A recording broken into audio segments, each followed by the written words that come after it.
Hi hello friends, welcome back to my channel. ನಾನು Roja. Friends, ಇವತ್ತಿನ ವೀಡಿಯೋನು ಸುಧಾ ಯಾರು ಸ್ಕಿಪ್ ಮಾಡ್ದೇ ವೀಡಿಯೋ ಕೊನೆ ತನಕ ನೋಡಿ, ತುಂಬ ಚೆನ್ನಾಗಿದೆ. ಇವತ್ತಿನ ಮೇನ್ ಟಾಪಿಕ್ ಬಂದು ಮೀನು ಸಾಂಬಾರು ಮಾಡುವ ವಿಧಾನ ಹೇಗೆ ಅಂತ ತಿಳಿಸ್ಕೊಡ್ತಿದ್ದೀವಿ. ಮೀನು ಹುಳಿ ಅಂತಲೂ ಕರೀತಾರೆ, ಮೀನು ಸಾಂಬಾರು ಅಂತಲೂ ಕರೀತಾರೆ. ನಮ್ಮ ಅಜ್ಜಿ ಮನೆ ಸೈಡ್ ಯಾವ ರೀತಿ ಮಾಡ್ತಾರೆ ಅಂತ ತೋರಿಸ್ಕೊಡ್ತಿದ್ದೀವಿ. ಅಜ್ಜಿ ಕೈ ರುಚಿನೇ ಬೇರೆ ಲೆವೆಲ್ಲೇ ಇರುತ್ತೆ. ಟೇಸ್ಟು ಅದು ತಿಂದವ್ರಿಗೆ ಮಾತ್ರ ಗೊತ್ತಿರುತ್ತೆ. ಫ್ರೆಂಡ್ಸ್, ಇವಾಗ ಫಸ್ಟು ಮೊದಲಿಗೆ ಫಿಶ್ನ ನೀಟಾಗಿ ತೊಳೆದು ಒಬ್ಬೊಬ್ಬರು ಹುಣ್ಸೆಹಣ್ಣು ಹಾಕಿ ನೆನೆ ಹಾಕ್ತಾರೆ. ನಾವು ಆ ಥರ ಮಾಡೋದಿಲ್ಲ. ಬರೀ ರುಚಿ ಹಾಕಿ ಒಂದು ಸ್ವಲ್ಪ ಹೊತ್ತು ನೆನೆಯಕ್ಕೆ ಇಟ್ಟಿರ್ತೀವಿ. ಆವಾಗ ನಾವು ಸಾಂಬಾರಲ್ಲಿ ಡೈರೆಕ್ಟಾಗಿ ಮಾಡಿದ ತಕ್ಷಣವೇ ತಿನ್ಬೋದು. ಇಲ್ಲಾಂದರೆ ಬೆಳಗ್ಗೆ ಮಾಡಿದ್ರೆ, ಮಧ್ಯಾಹ್ನ ಮಾಡಿದ್ರೆ ರಾತ್ರಿಗೆ ತಿನ್ನಬೇಕಾಗುತ್ತೆ. ಮೀನು ಸಾಂಬಾರಿಗೆ ಸ್ವಲ್ಪ ಕಾಯಿ, ಸ್ವಲ್ಪ ಈರುಳ್ಳಿ, ಸ್ವಲ್ಪ ಕಾಯಿ, ಒಂದೆರಡು ಈರುಳ್ಳಿ, ಅದಕ್ಕೆ ಆಮೇಲೆ ಹುಣಸೆಹಣ್ಣು, ಆಮೇಲೆ ಅದನ್ನ ಮೇಲೆ ಸ್ವಲ್ಪ ಕೊತ್ತಂಬರಿ, ಜಾಸ್ತಿ ಮೀನಿದ್ರೆ ಒಂದು 4 ಟೊಮಟೊ, ಅದರ ಒಳಗಡೆನೆ ಸ್ವಲ್ಪ ಹುಣಸೆಹಣ್ಣು ಹುಳಿ, ಮತ್ತು ಅದೆಲ್ಲ ಹಾಕಿ ರುಬ್ಬಬೇಕು.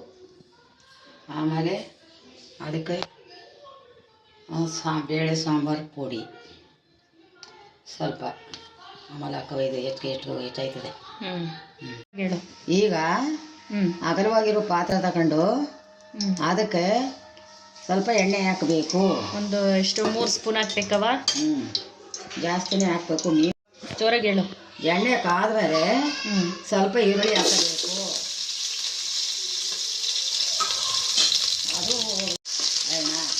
ಅದು ಎಣ್ಣೆ ಕಾದ್ಮೇಲೆ ಸ್ವಲ್ಪ ಅದಕ್ಕೆ ಈರುಳ್ಳಿ ಎಲ್ಲ ಬೆಂದ ಮೇಲೆ ಇದು ಸ್ವಲ್ಪ ಬೆಂದ ಮೇಲೆ ಈ ಹಾಕ್ಕೊಂಡಿರುವಂಥ ಮಸಾಲೆನ ಅದಕ್ಕೆ ಹಾಕಬೇಕು.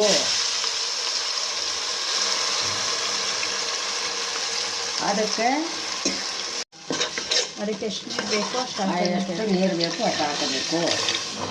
ಅದಕ್ಕೆ ಈಗ ಅದನ್ನು ಕುದಿಯೋಕೆ ಇಟ್ಟ ಮೇಲೆ ನಿಮಗೆ ಎಷ್ಟು ಬೇಕೋ ಅಷ್ಟಕ್ಕೆ ನೀರು ಹಾಕ್ಕೊಂಡು ಅದನ್ನು ಚೆನ್ನಾಗಿ ಕುದಿಸಬೇಕು. ಕುದಿಸಾದ್ಮೇಲೆ 2 ಮಳೆ 3 ಮಳೆ ಕುದ್ದ ಮೇಲೆ ನಿಮ್ಗೆ ರುಚಿಗೆ ತಕ್ಕಷ್ಟು ಉಪ್ಪು ಹಾಕಬೇಕು. ಆಪಲ ಜಾಸ್ತಿ ಗಟ್ಟಿ ಆದರೆ ಊಟ ಮಾಡೋಕ್ಕಾಗಲ್ಲ.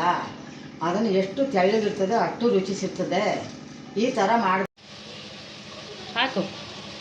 ಇದು 2 ಮಳೆ 3 ಮಳೆ ಮಾಡಕ್ಕೆ ಬಂದ ಮೇಲೆ ರುಚಿಗೆ ತಕ್ಕಷ್ಟು ಉಪ್ಪು, ಅದು 3 ಮಳೆ ಇನ್ನೊಂದು ಮಳೆ ಬಂದಮೇಲೆ ಆಮೇಲೆ ಪಿಸ್ ಹಾಕಿ ಸ್ವಲ್ಪ ಕುದ್ದ ನಂತರ ಈಚೆಗೆ.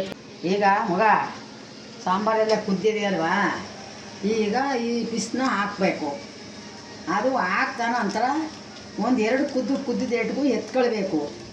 ಇಲ್ಲ ಅಂದರೆ ಎಲ್ಲ ಕಲಸೋಗುತ್ತೆ. ಅದು ಬೇರೆ ತಗೋಬೇಕು ಅದನ್ನು, ಆಯಿತಾ? ಇದು ಪಿಸ್ ಮಾಡೋ ವಿಧಾನ.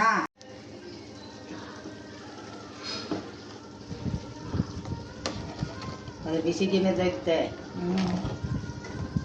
ನಾ ಹಿಡ್ದಿರ್ತೀನಿ, ಮೆತ್ತಗಾಗಿದ್ದೀನಿ ನೋಡಿ, ನೀನು ಹಿಡ್ಕೊ. ಅದು ಸ್ವಲ್ಪ ನೋಡ್ತೀನಿ. ಅದ ಇವಾಗ ನೋಡೋದ್ರಲ್ಲ ಸಾಂಬಾರು ಮಾಡೋದು ಹೇಗೆ ಅಂತ. ಇದು ಮುದ್ದೆ ಜೊತೆಗೂ ತುಂಬ ಚೆನ್ನಾಗಿರುತ್ತೆ, ಮತ್ತು ರೈಸ್ಗೂ ಚೆನ್ನಾಗಿರುತ್ತೆ. ನೀರು ದೋಸೆ ಮಾಡ್ತಾರೆ, ಅದಕ್ಕೂ ತುಂಬ ಚೆನ್ನಾಗಿರುತ್ತೆ. ಯಾರಿಗೆಲ್ಲ ಇಷ್ಟ ಆಯಿತು ಪ್ಲೀಸ್ ಒಂದು ಸತಿ ಟ್ರೈ ಮಾಡಿ. ಎಲ್ಲ ನೀವು ಎಷ್ಟೊತ್ತಿಗೆ ಎದ್ದೇಳ್ತಿದ್ದೀಯವ? ಇವಾಗಿನವರು 10 ಗಂಟೆ ಆದರೂ ಎದ್ದೇಳಲ್ಲ. ಆವಾಗ ನಾವು 4 ಗಂಟೆ ರಾತ್ರಿಗೆ ಎದ್ದು ದೀಪ ಇಲ್ಲ, ಮನೆಯಲ್ಲಿ ಸೀಮೆ ಎಣ್ಣೆ ಇಲ್ಲ, ದೀಪ ಹಚ್ಕೊಂಡಿಲ್ಲ, ಕತ್ಲೆಲೆ ರಾಗಿ ಇಟ್ಕೊಂಡು ಬೀಸ್ತಿದ್ದೋ. ಅದು ಹೇಳೋದೇನಾರ ತಡವಾದರೆ ಹೂಗುದಾಳಿಗ ಸೀಗಯ್ಯ ಸಣ್ಣ ಮಂಚ ನಗ್ಗನ ಮಳ್ಳಿನ ತಡವರೆಗೂ ಹೂಗುದಾಳಿ ನಿಂದ ಸಿದ್ಧೇತ ನಿದ್ರೆ ತಿಂದಿಲಿ ಹೇಳ್ತಿದ್ರು ನಮ್ಮ ಎದ್ದು ಬೀಸ್ನಾರಿ. ನಾನು ಇದ್ದಯ್ಯ ಕಟ್ನಾರಿ, ನಾನು ಹೇಳೋದಿದ್ದಲ್ಲಿ ಹೇಳ್ಕೊಂಡು ಹೊಡೆದಾರೆ. ನಾ ಎದ್ದು ಬೀಸವ್ರ ಮಗಳಲ್ಲ ಅಂದ್ರಂತೆ.